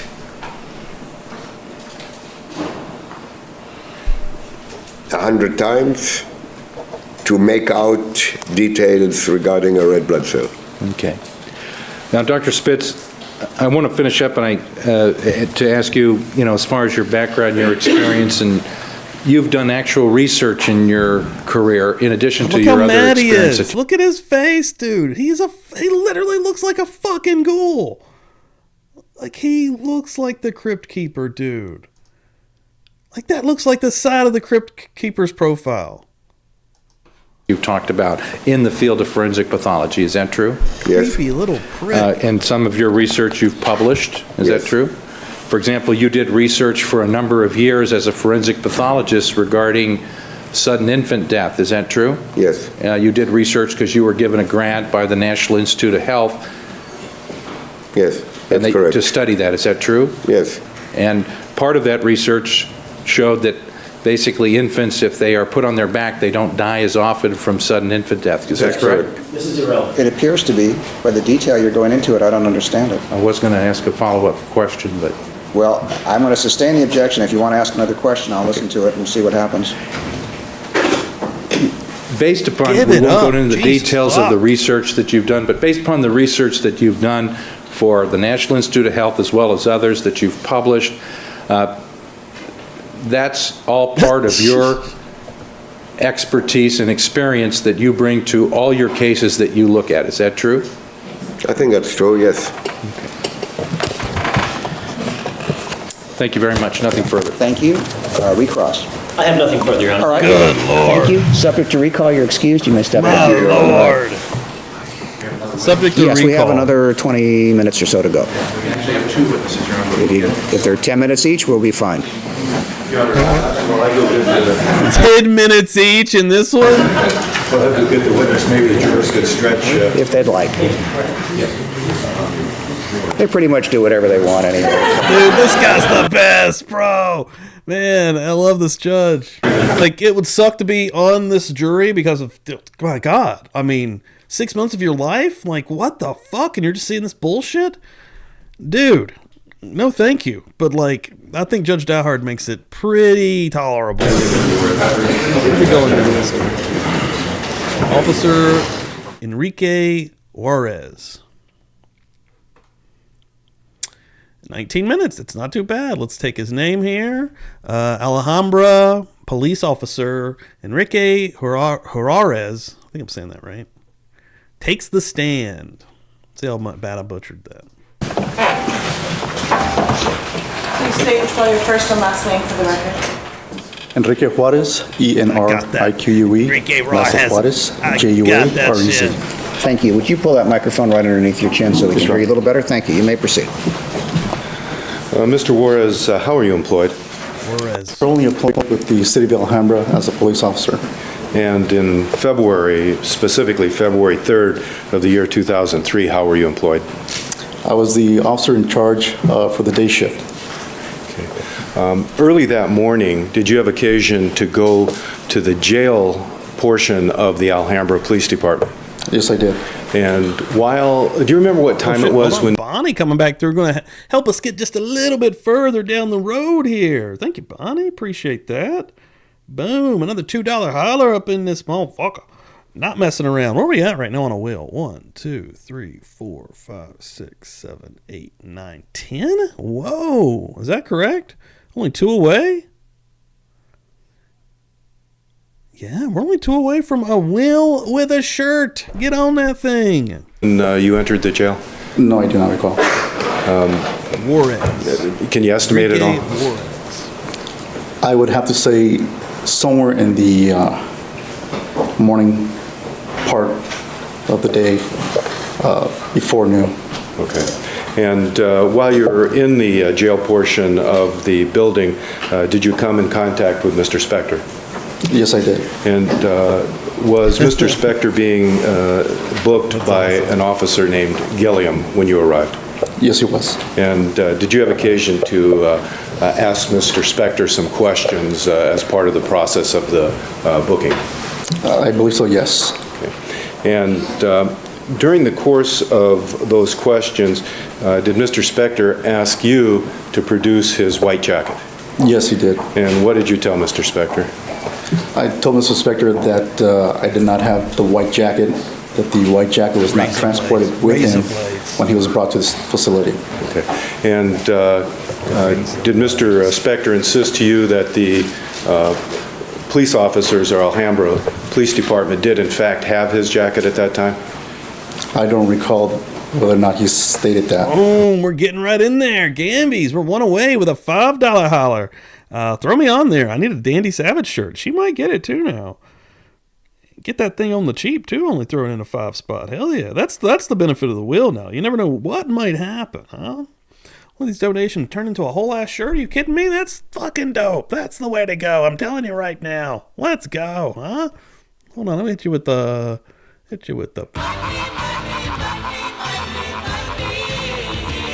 Hold up! Hold up! Hold up! Thank you so much, Gambies. Appreciate it. Okay. Do you remember Mr. Spector insisting that you had his jacket and that he needed his jacket? Pokemon on there. I recall that he insisted that we give him his jacket. I then explained to Mr. Spector again that he was transported without the jacket at that time. Okay. Did Mr. Spector tell you why he wanted you to produce the white jacket to him? If I recall, he said that there were some numbers in his jacket that he wanted. Okay. And throughout this portion of the conversation you had with Mr. Spector, did it appear that he was making any attempt whatsoever to conceal the existence of the white jacket from you? Objection, that calls for speculation. The fact that he was asking for the white jacket, did that suggest to you he was... Same objection. We haven't heard the full question. Well, what it suggested to him is irrelevant. Okay. He did repeatedly ask you to produce the white jacket to him. Is that correct? I believe on 2 occasions, yes. Okay. That's all I have, Your Honor. Thank you for cross-examination. Thank you, Your Honor. Just a moment, if I could. Yes. Damn, Miss Tina's hanging out back there. She finished up the will. Hippie chick, welcome in here. And you know what you also get with that hippie chick? The opportunity to become part of the book club here. Welcome to the party, with the Buzz Nation. So yeah, if you're not or unaware of it, we are currently meeting every Tuesday night after the regular live, after the regular Publicly Buzz Live or Murder Church, however it works out. But we're doing a members-only book club that you can jump in now if you are a member. So hell yeah, Miss Dina, thank you so much. Also finishing out a will that we can spin, and I'll go ahead and get that thing set up right now. Hell yeah, thank you guys so much. And we'll give away a t-shirt. what I'm talking about. Not messing around, baby. Not messing around. Hell yeah.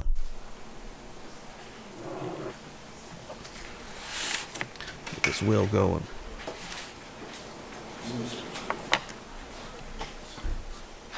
Good afternoon, officer. Your rank in the police department is what? Corporal.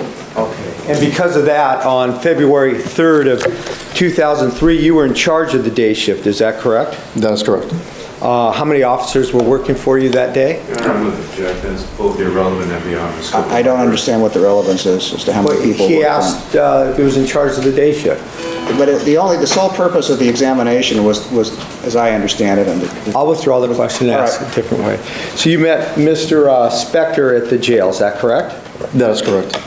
And is that the first time you'd seen him that day? No, it was not. Where did you see him before? Your Honor, I'm with object. That's irrelevant and it's beyond the scope of my why don't we approach so I have some idea of where we're going? Okay. Get this thing filled out here.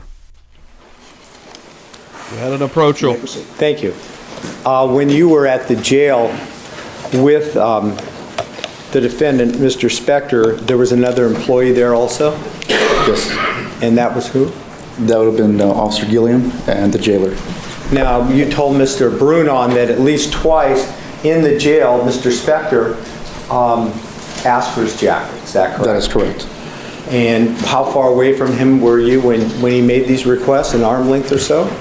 Approximately 3 feet, 4 feet. Okay. And you had no problem understanding? No, not at all. Did you believe at that time, because of anything that you either saw or smelled or observed about the defendant, that he was under the influence of alcohol or ingested some alcohol? Yes, I did. And what did you see that led you You're to on that? here twice, Gamby. That opinion. I noticed that the defendant had a distinct odor of an alcoholic beverage emitting from him, plus his eyes were bloodshot and watery. Slurred speech? Yes, he did. Watery eyes, bloodshot eyes, odor of alcohol, is that correct? That is correct. Now, at that point, how long had you been a police officer? Approximately 12 years. I bet during that 12 years you made lots of arrests for people under the influence while driving, is that correct? That is correct. And some of the things that you used to make that kind of arrest, some of the observations you used are what you just told us about, correct? That is correct, yes. All right. You ever hear of Dr. Middleburg?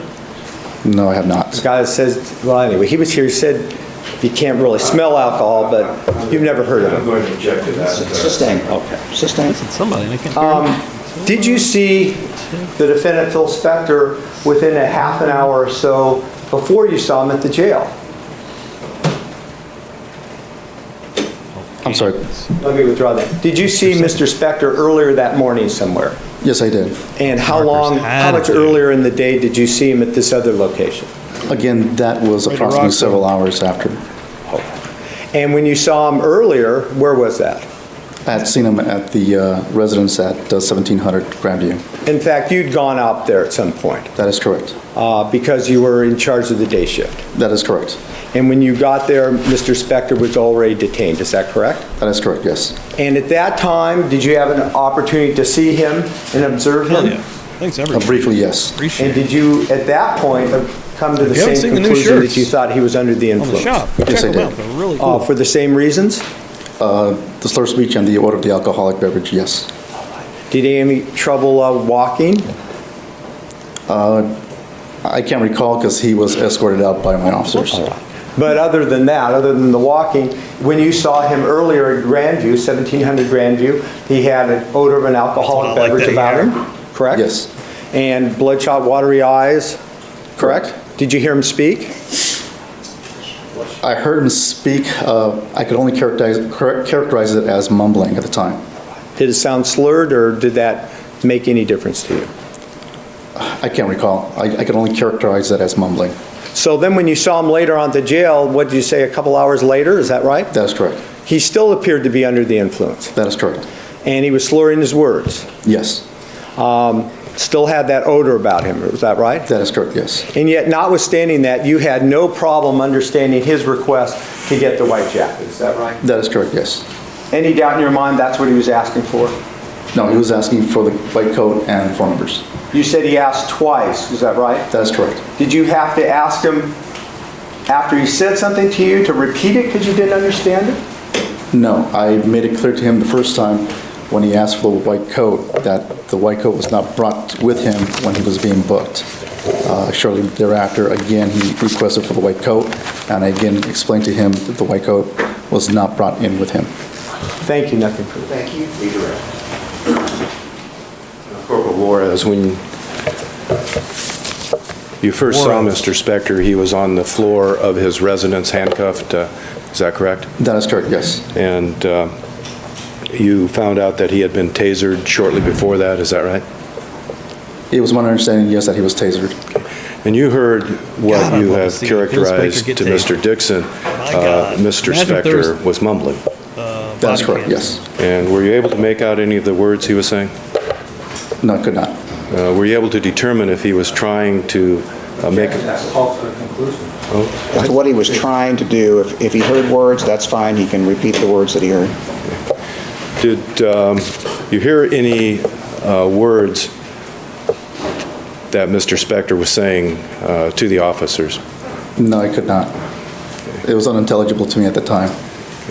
Did you hear if he was trying to explain what had happened? Objection, your state. The objection is sustained. In any event, you didn't make an effort to speak with him at that time, did you? No, sir, I did not. He was transported back to the station by other officers, is that right? That is correct, yes. And do you know if the white jacket had been recovered by that point in time? I do not recall now. You know that the white jacket was recovered sometime in the early hours of the investigation, however? No, sir, I do not. Okay. You know it was recovered at all? No, sir, I do not. Okay. Well, trust me, it was recovered. In any event, when you get back to this, you went about your business as Mr. Spector was over at Alhambra PD, is that right? That is correct. And then later in the morning, you went to see where he was in the booking process? Correct. And at that point, you noted that, well, before I get to that point, while you're at the location, you didn't perform any type of examination to attempt to determine the nature or extent of any intoxication, did you? No, I did not. And you have tests you use, like nystagmus tests, that will give you some indication of the degree of impairment, is that right? That is correct, yes. And there's balancing tests where you stand on one foot and lean back and count and so forth? Correct. You didn't do any of that, did you? No, I did not. You noted alcohol on his breath or on his person, and as he lay on the floor, you couldn't make out what he was saying, correct? That is correct. All right. When you get back to the station, you could still smell alcohol, is that right? That is correct. Did you give him any type of physical agility test, sobriety test at that point? No, I did not. And can you please do these tests while being shot? when he was asking for his jacket, ultimately you found out he was asking for the list of numbers that was in the jacket, is that right? That is correct. And as he was asking you those questions, you could make out clearly what he was saying, right? Yes, I could. So in terms of ascribing a degree of impairment, are you able to do that? Only based on my observations and the objective symptoms. Okay. So you could say he'd been drinking, is that right? That is correct.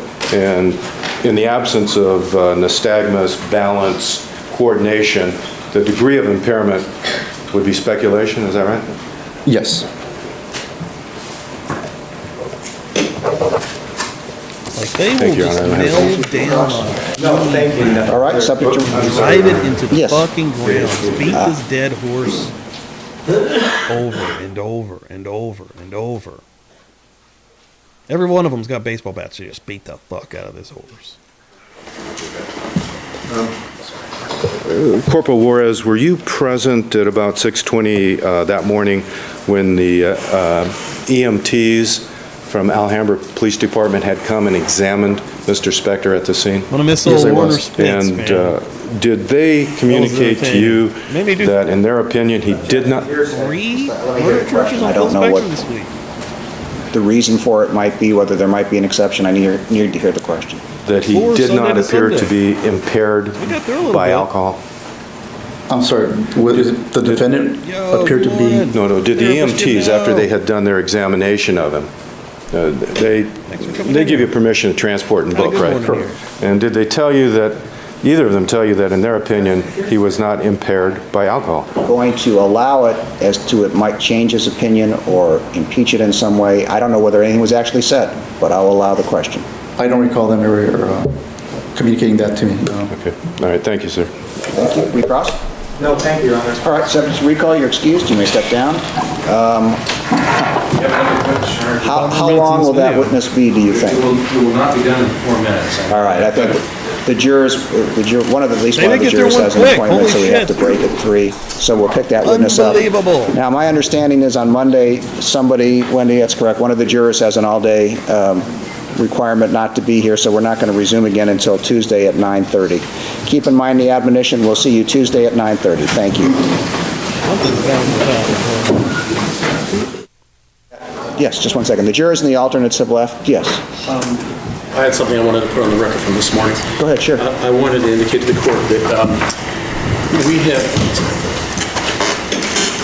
the defense team has noticed from time to time throughout the proceedings that juror number 1, in the case in chief of the government, there were some photos put up, some of which are difficult for all of us to look at. But Well, we got a will. noticed We're about to that spin on a this couple thing, of occasions, she wouldn't look at them. Most recently, I think it was either yesterday or the day before, there Hell was yeah. an exhibit placed on the Nice, screen of the tongue of get a Miss shirt Clarkson, here. which of Who's gonna win course this thing? is not a pleasant photo to look at. We all would agree to that. And it's been explained why the particular exhibit was produced in terms of Dr. Pena conducting his autopsy. Both Ms. Kinney-Bodden and myself noticed that she would not look at that exhibit. That's, I think, one in a series of 2 or 3, maybe even 4 times when she hasn't looked at some of the other photos. And in this particular instance, after the photo was taken down from the screen, she removed her glasses and wiped her eyes, and she was somewhat tearful. I'm asking this court to conduct an inquiry, and I would ask that it be done anonymously, not either from the prosecution side or the defense side, because we are concerned. One of the jurors' obligations, all jurors' obligations are, and we know this when they take that oath and raise their right hand or are sworn, is that they will look at and consider all of the evidence in the case. And she's not looking and considering all the evidence. And I recognize that it is emotionally a difficult thing to do. It's difficult for me to do. I've been in this business 37 years and been involved in hundreds of cases which are, there's evidence that isn't pleasant to look at. But this jury was particularly, I think, told, I believe by That'll the start a court, new maybe will mistaken, bond. Thank you. it was either the court or it was one of the 2 sets of attorneys in the case, that there were going to be times when the evidence would be unpleasant to look at, but it would be part of the requirements to serve as a juror to look and consider this evidence, and all agree that they would do that. And she hasn't been doing that. And I'm not saying that the grounds exist to challenge this juror. I mean, isn't this like a rabbit is out of the hat? You can't put the rabbit back in the hat situation? I mean, what is he saying? Get one of the fucking, the Men in Black, I don't even know what the things are called, but to get the jury to forget it? How? What are you talking about? Anyway, but I'm saying I think that certainly the foundation is there for at least to make a private inquiry. It doesn't have to be done in open court. It can be done in chambers privately with a reporter, so we can see whether or not she is of a state of mind where this has bothered her so much. Maybe it's more than she anticipated, and therefore she just cannot consider that kind of evidence. If not, it's not only is it unfair to Mr. Spector, it's also unfair to the government. So we're asking that the court conduct this inquiry. Thank you, Mr. Dixon. Just briefly, Your Honor, that is not the first time that a picture like that involving that part of Ms. Clarkson's anatomy has been put up. I don't know that any of us know whether she's looked at it or how long she's looked at this picture or similar pictures. The same point was made by, I think, at least Dr. Spitz and maybe Dr. DeMille walking around with the mock-up of the tongue to make the same point. I don't think the court should inquire of any of the jurors how long they've looked at any specific exhibit or not, and whatever reaction they have to it, I think is totally understandable in this situation. We would ask the court not to conduct such an inquiry. Thank you. The facts stated let me start again. fall far short of any necessity to conduct an inquiry. Jurors are not required to be totally unemotional. There is no such requirement. Oh, okay. He's mad because a juror was getting emotional. How can you, what can you do? What do you mean an inquiry? What are you going to do and what can you do in that situation? They're human beings. Rosin's a piece of shit, dude. Fuck this guy. The reaction, and I didn't see it, but I'll accept your Except you get to stand up and look like an asshole in front of everybody? description of it is not to the degree where I have to ask whether she can still be fair. There's no way. Plus which, every time these photographs were shown, I believe it was Mr. Plord, I could be wrong, prefaced it by saying, this is really going to be gruesome, I'm sorry. The fact that a juror would not want to look at that particular photograph or do no more than glance at it is to be expected when there's a preface given such as that. The description is still being given verbally. There's no showing that the juror is not following her obligation, so you're showing to me falls far short of the court making any inquiry. If I see something later on during the trial, either with this juror or any other juror where I think they may have lost their objectivity, then I'll become involved. At this point, based upon that, I could be questioning jurors on a constant basis, and that is inappropriate, and I don't see any reason to question this juror, so the request is denied. Are there other matters that we need to raise, Mr. Cutler? Yeah. It looks like he's too turtley. Am I not turtley enough for the Turtle Club? Okay, is there anything else? Is Cutler going to stand up and talk? Yes, go ahead. No, he's not. Linda Kenny Bunn's like, no, don't let him talk. This is just a continuation of the computer issue we discussed yesterday, and we've basically worked it out. However, we're getting a 40 gig hard drive today. It turns out, and I think there's no fault of anybody, that what Mr. Campbell had when we got the CD-ROM disc, the DVD, it wasn't the whole hard drive because it didn't transfer over, so we're getting it. My only problem is that, you know, I had the computer people scheduled for Tuesday. I may have to move them for a week because I'm not sure we can get through 40 gigabytes over the weekend looking at this 5,000 emails and a lot of other stuff. So I'm just making the court aware in case we need some more time along the line. Okay, thank you. Anything else that we need to do on the record? No, sir. All right. No. Okay, thank you. We're going to move on. We're about to spin a wheel, though. I just want to see what's next as we continue to truck on through an hour. Okay, Mark Taylor, forensic scientist and DNA expert. Mark Taylor takes the stand. Whew, we're gonna keep working our way through this trial if it kills me. I am going to wrap her up a little bit early today because I've got a lot going on. I need to finish a video, and I've got that stream happening today at 3, and I need to go shopping as well. I need to get some food for the week. So yeah, I've got a busy Sunday actually ahead of me. But what we're going to do right now is we're going to spin and give away a t-shirt. So good luck, everybody. And let's see who gets this thing. Oh, that's a good spin. Oh, shit.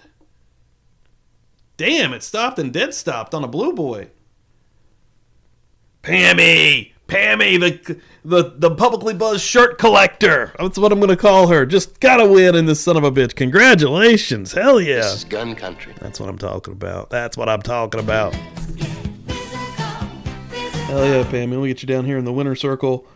And yeah, that's another shirt you can pick out from the newbies there. And I know you like the colors as well. So let me go. Pammy shirt. Hell yeah. I need to start getting some more stuff back out here. I need to catch up. This next wave is going to have... did Jerry ever get me his information? I saw Jerry come through here, but I still don't think I got anything from him. Maybe I did. Maybe I didn't. I don't know. We'll have to see. Sheila, I've got some goodies coming to Sheila in Ireland. Miss Shorty, I got some goodies coming through to Australia. Sinead, right there, 3 in a row. That was all going out of the country. I got some goodies coming in again to Ireland. Catgrow, Disney Nerd, that'll probably be the next wave of goodies. Mostly maggots, keychains, and stickers. And I gotta keep up with the keychain account. I might have overdone that. I might have to order some more of those. But then we're going to go into Disney Nerd getting a shirt there, which has been a while since we had done. But hell yeah, everybody came through here today. Holy shit, Buzz Nation, not messing around. Real quick, if you're not a part of the book club, become a part of the book club. We're having a really good time on Tuesday nights after the regular show, but only way to see it is through membership here at Publicly Buzzed. Any level will get you in the book club. We're currently reading The Stranger Beside Me by Anne Rule. It's a Ted Bundy book, and it's very interesting. I've already learned a lot about Ted Bundy that I didn't know previously. So yeah, please come through on the book club if you haven't. Keep an eye out again, 3 p.m. Eastern time. Me and Jack, Never a Truer Words, are going to be coming on here, watching some more of the Charles Manson rare interview done by Nicholas Schreck. Last week was incredibly interesting, and if you need to see part 1, please go to the live section. It's still in there. Really good interview, really, really fun. I'm excited about that one. Again, I get deep into the Manson murders and the family and all of that stuff. It's all very intriguing to me. Other than that, yeah, and then hopefully at 3:45 p.m. Eastern time, while I'm actually live, I should have a video dropping as well. We'll see how it all goes. I don't know. Holy shit. We got a busy day, and that's all I know. Boom, Seeking Justice, thanks for coming through here. Miss Dina, thanks for coming through here. Everybody modding up today, I really appreciate it. Shelly, Brooklyn coming through here. Pammy with that big win at the end. That's what I'm talking about. Got Dave a shirt this morning. Hell yeah, man. Everybody, this has been a great morning. I really appreciate it. Yeah, and if you're not following Joe Schmo, make sure you're following Joe. He's doing a lot of legit work in these streets. He's doing deep into the Delphi stuff, deep into Lori Vallows. Yeah, he's doing a lot of professional cool work, and make sure you're giving him a follow. We're definitely going to have him back on here for something shortly, whether that's a regular show or Phil Friday. And yeah, love you guys. Let's keep going. I'll see y'all in a couple hours. Boom.